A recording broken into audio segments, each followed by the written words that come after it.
Bonjour à tous, bienvenue dans ce deuxième épisode de Mécanique d'été. Voilà, encore une vidéo relax, je voulais même pas faire de voix off, mais comme j'étais content de mes plans et que je suis rentré chez moi et que du coup j'ai retrouvé mon micro, voilà, cette vidéo sera un peu plus propre que prévu. On va pas s'en plaindre. Alors avant de commencer, suite à la vidéo précédente, j'ai changé le plateau avant.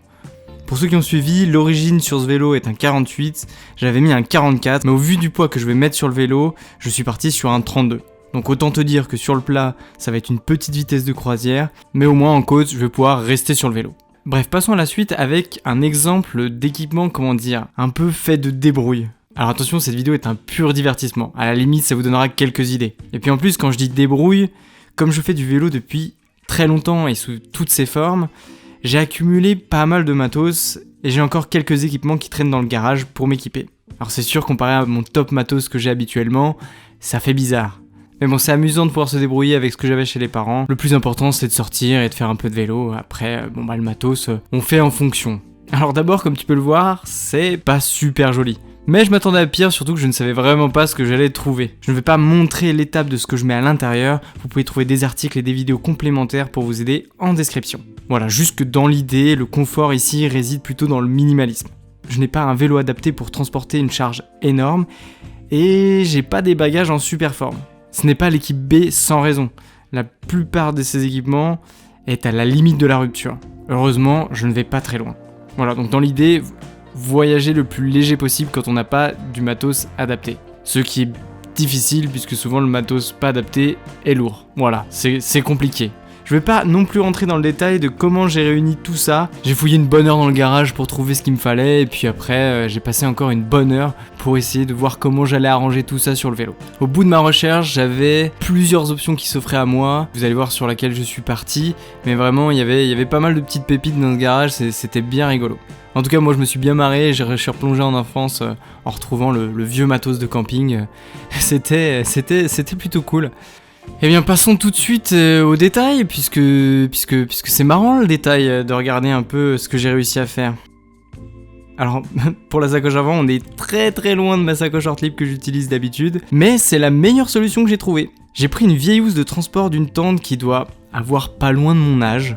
Et dedans, donc, j'ai juste pris la housse qui est à moitié trouée au passage, mais dans cette housse j'ai pu mettre mon duvet, une sorte de tente, c'était une petite tente tunnel, j'ai juste pris la bâche au cas où il pleuve, mais bon ça a aucun risque. Et j'y ai calé un hamac, c'est l'été donc on va capitaliser sur le hamac. J'ai installé ça avec 3 sangles, donc 2 sangles qui relient au cintre et une sangle qui s'accroche à la douille du vélo pour éviter que ça bouge, parce que ça bouge, ça va se desserrer, etc. Alors par contre, là je fais juste un petit message prévention, faites attention avec les sangles si jamais vous en mettez. Si elles sont trop longues, faites gaffe, faites vraiment gaffe à la longueur, parce que si ça se prend dans la roue, ça peut être très dangereux en fait, donc coupez à la longueur ou laissez vraiment peu de marge. Voilà, ça sur l'avant c'est vraiment le truc le plus, on va dire, artisanal que j'ai fait. Je l'avais déjà fait sur un précédent voyage. En vrai, ça tient, c'est principe de sangle, c'est pas ultra pratique. Et puis pour tout remettre après, une fois que t'as enlevé, ça aura jamais la même tête tous les jours. c'est ça l'inconvénient. Après, ça marche bien. Bon, les sangles c'est un peu plus lourd que des sangles plastiques, mais bon, ça tient. L'autre option que j'aurais pu avoir, c'était de mettre un porte-bagages avant pour caler tout ça. Ça aurait été vraiment super bien. Quand on n'a pas les super sangles bikepacking, vaut mieux partir sur du traditionnel porte-bagages. Ça n'empêche pas de voyager léger, on peut s'arranger pour faire quelque chose d'assez épuré, mais voilà, partir plutôt sur un porte-bagages. J'ai voulu partir du coup sur un porte-bagages avant, mais j'ai pas trouvé toutes les pièces d'un deuxième porte-bagages que j'avais. Donc j'ai fait comme ça, mais c'est pas grave, ça donne l'occasion de retester les bonnes vieilles méthodes. Alors ensuite sur le cintre, il y a le petit porte-caméra qui va bien pour filmer cette aventure épique, échec ou non. Tant qu'on est sur l'avant, c'est possible de fixer des éléments sur la fourche, mais c'est vrai qu'avec ce vélo, avec le tribançant, elle est tellement fine que j'ai pas pris le risque. J'avais trop peur que ça glisse. En fait, j'aurais fait un système de riselant, tout simplement. J'aurais pu faire un système, au moins pour mettre des porte-gourdes, et essayer de faire quelque chose avec ça. Je sais que ça marche, mais cette fourche est très très fine, donc s'il n'y a pas les inserts, j'ai pas voulu le tenter. Je me suis dit que ça allait trop bouger, donc j'ai laissé tomber, mais je l'ai déjà fait sur des fourches plus épaisses. Et ça peut passer, si on met pas trop de poids, ça permet de trimballer une ou deux bricoles, un peu d'eau, ou que sais-je encore. C'est juste pour donner des exemples.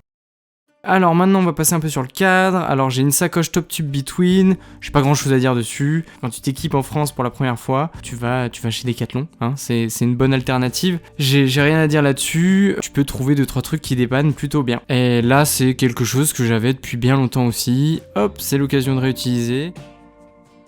Alors la sacoche centrale, mais qu'est-ce que c'est que cette sacoche centrale? Elle est assez vieille, hein, elle a 4 ans, c'est à l'époque où je construisais un vélo électrique, j'en parlerai peut-être un jour, enfin bref. Elle est pas terrible en fait, elle est super large, elle peut venir frotter un peu sur les manivelles. Alors heureusement sur ce vélo ça le fait pas, mais sur mon ancien vélo, sur le Kona Unit, mon VTT, elle vient frotter sur les manivelles et c'est vraiment pénible. Elle est pas étanche non plus, mais bon là elle va bien me dépanner, donc c'est l'occasion de la ressortir. C'est vrai que même si elle est pas excellente, elle a au moins le mérite d'avoir une bonne fermeture éclair. C'est vrai que souvent les problèmes qu'ont les sacoches bas de gamme que vous trouverez sur Amazon, sur des sites en ligne, toutes les sacoches bas de gamme auront 2 défauts majeurs. Souvent ça viendra soit de la fermeture éclair qui va lâcher, en fait vous allez bourrer et ça va lâcher. Et si c'est pas ça, ce sera les coutures qui vont lâcher à un endroit. C'est pour ça, voilà, moi ça c'était un peu le setup que j'avais finalement il y a 4 ans. C'est vrai que je m'équipais en sacoche et je cherchais vraiment à avoir les sacoches le moins cher possible et finalement tu te rends compte que c'est quand tu mets 20€ dans une sacoche arrière ou de cadre, c'est peut-être 20€ de gâché puisque là honnêtement, là ça tient encore sur le vélo. Mais le temps est compté, hein. Je veux dire, ça se voit, si je fais des plans un peu près, ça s'use super vite. Donc parfois, il vaut mieux mettre le double, mais garder la sacoche bien longtemps. C'est ce que mon expérience m'a appris. Bref, je m'égare. C'est vrai que si derrière ton écran, t'as l'impression que sur une sacoche de cadre, il y a beaucoup de place, c'est vraiment pas le cas, hein, puisque c'est très fin.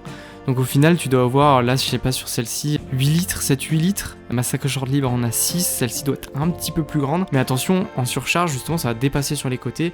Donc bien faire attention, c'est un peu une illusion.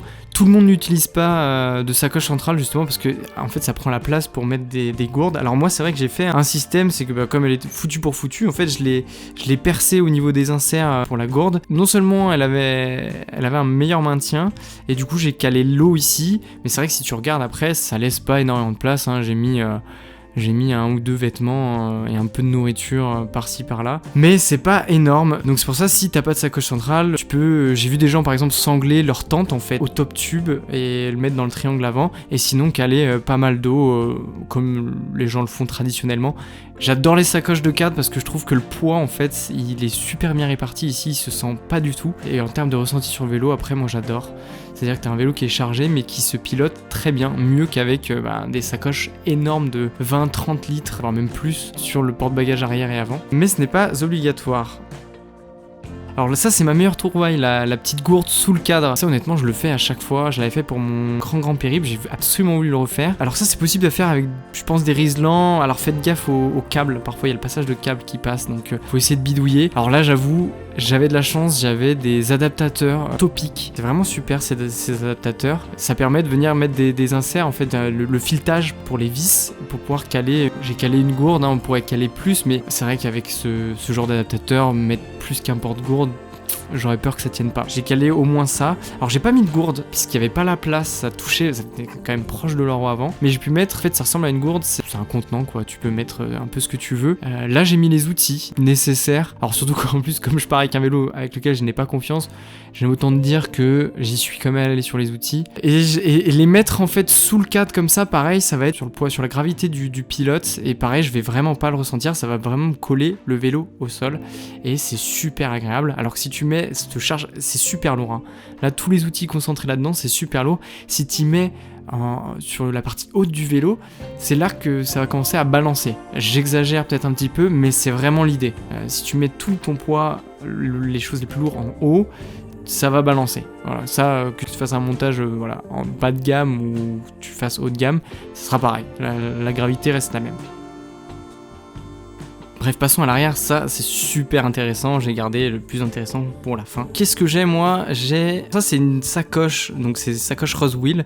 Alors pareil, Roswell, pour ceux qui ne connaissent pas, ils font de l'équipement cycliste. C'est plutôt bas de gamme, c'est pas de super qualité. En fait, ils font des trucs vraiment de mauvaise qualité et en même temps j'ai l'impression qu'ils sont en train de sortir des éléments de meilleure facture, hein. J'ai presque été séduit en fait par... ils ont sorti une gamme bikepacking récemment. Alors je l'ai pas vu en vrai, ils avaient dû présenter à l'Eurobike il me semble, ou quelque chose comme ça, un salon de vélo. Toute leur gamme bikepacking, forcément toutes les marques se mettent sur ces sacoches, hein. Et j'avais été plutôt conquis par leur set, en tout cas en image, voir la qualité, mais je retrouvais en fait ce qui m'avait manqué chez Ortlieb, c'est-à-dire une structure solide en métal ou alors en plastique léger, mais une structure pour éviter que les bagages bougent dans tous les sens dès que t'es dans un petit chemin. Et ça m'avait conquis. Sur la qualité, je ne sais pas, mais c'est vrai que quand on parle bikepacking comme ça, c'est vrai que souvent on est sur un marché, c'est pas donné de s'équiper, donc je pense qu'ils essayent aussi,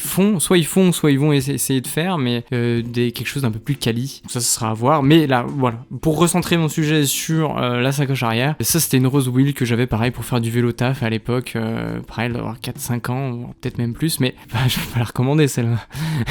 Elle s'est trouée, mais dans tous les sens, mais la poche arrière est trouée, le bas, j'ai une sangle qui se déchire, enfin, voilà, elle a au moins le mérite de pouvoir encore s'attacher au porte-bagages en dessous, en fait, et de pouvoir tenir, mais j'ai quand même ajouté une sangle supplémentaire, on sait jamais. Mais par contre, dans l'idée, c'est sur la forme que j'aime bien, c'est-à-dire que ça va vraiment sur la ligne du vélo. Tu peux mettre un peu de vêtements, celle-ci, ouais, honnêtement, je sais pas, elle doit faire 10 litres, mais même moins en fait, ouais, pas plus de 10 litres je dirais. Ça m'a permis de mettre mes vêtements pour 2 jours et quelques, 2-3 jours. Ça a fait le taf, hein. Je vais pas cacher le résultat, ça a fait le taf. Maintenant c'est plus dans l'esprit du truc, de pouvoir mettre soit un sac à dos directement, que tu viendrais sangler sur un porte-bagages, soit n'importe quoi en fait, ce que tu peux trouver. Porte-bagages c'est super, et là je suis...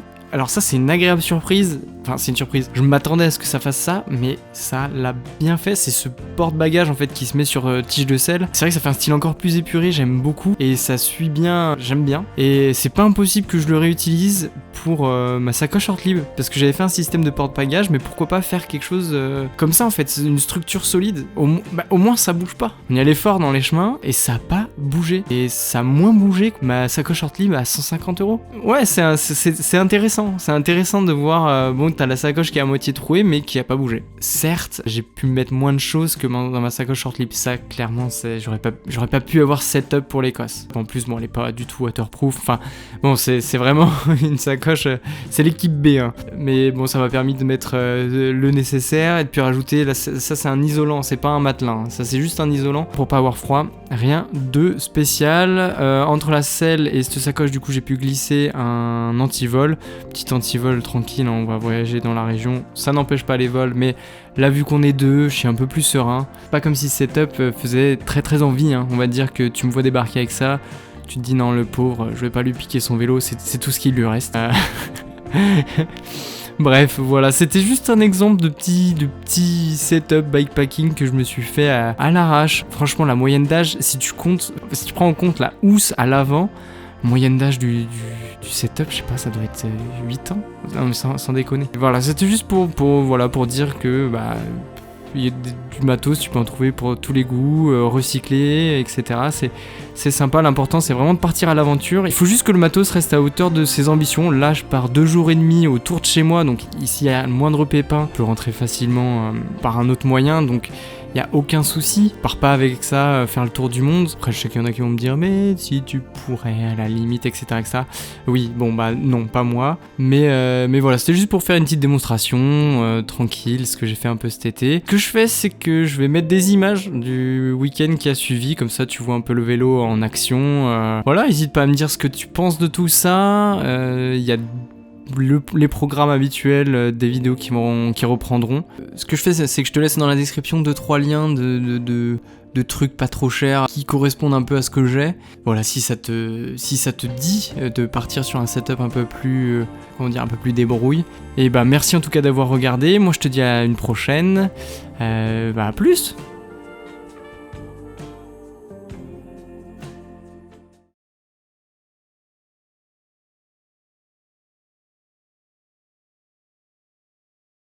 Eh mais pars pas comme une fusée. Ce n'est toujours pas une course. Je vois ça. Ouais, d'accord.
C'est quand même bien triste comme campement.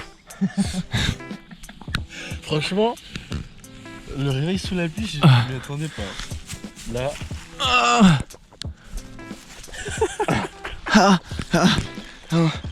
Oh putain. Ah, la tente du tiers-monde. On est pas bien là. Ouais. Ça Mec, le monde. je m'attendais à me réveiller, tu sais, à la limite, à ce que la tente soit tombée, mais sous, je sais pas, sous le soleil, tu sais, genre un petit soleil, tout, on serait allé manger nos chocos sur la table. Ouais, je filme pour la postérité de cet échec. Voilà, ça c'est une tente faite à l'arrache, mais vraiment à l'arrache. De fête maison. Ouais, qui tient vraiment avec les 2 vélos et rien, et un morceau de bois, voilà, à l'intérieur. Typiquement, mais c'était le truc, on n'est pas censé s'en servir en été nécessairement, et là il pleut. Franchement, et là il pleut. Jamais trop prudent là. Oh là là.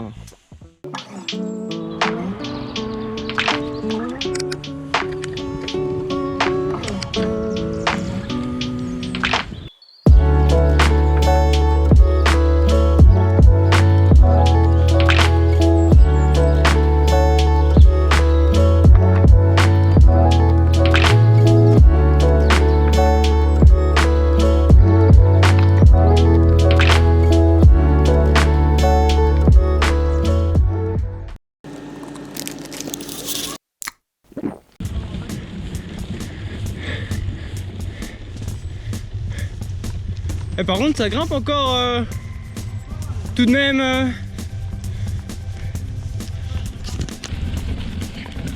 Wow. Oh. Racine. Racine. Wouhou. Et ça c'est, j'aime bien tu vois. C'est technique. Ah je me remets dedans.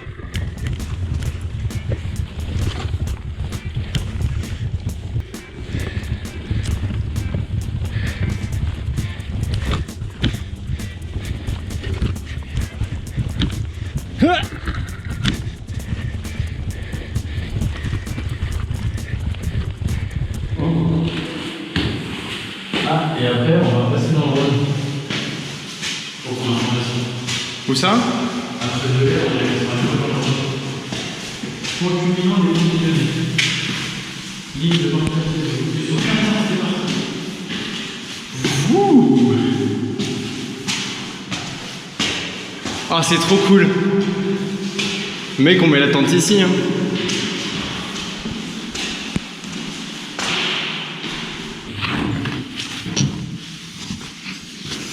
Ce qui est bien, c'est que toi, si on t'interdit, t'as qu'à dire que tu fais partie du chantier.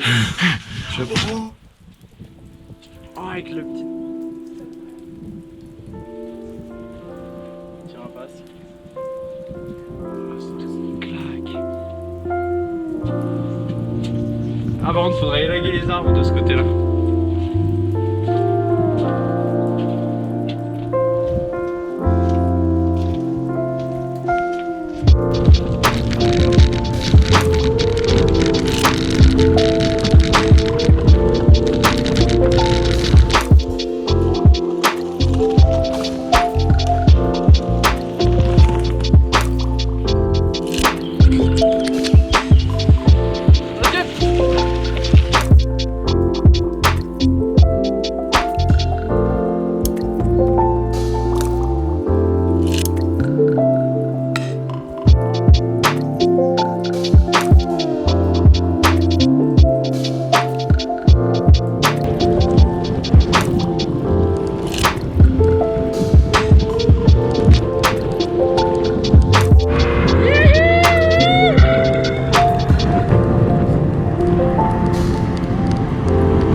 Super.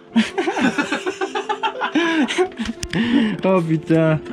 Ah, je vais t'abandonner dans les bois. Tu sais pas retourner à la maison là? C'est bon? Non. Allez, salut!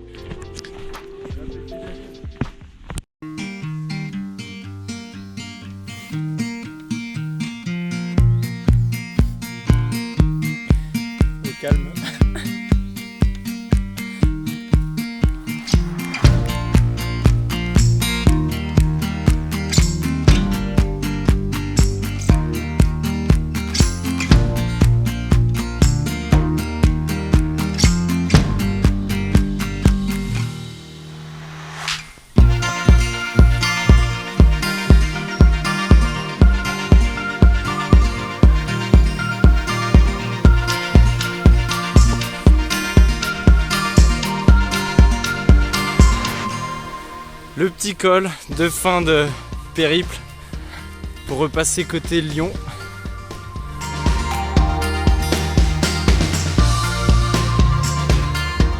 Il est pas beau mon gilet jaune. Il manquait juste un truc. Pas Voilà. téléphone pendant le voyage. Non, non. Déconnecté, c'est un voyage déconnecté. T'as caché derrière la bière là? Voilà, déconnecté mais pas de tout. Non, non, non.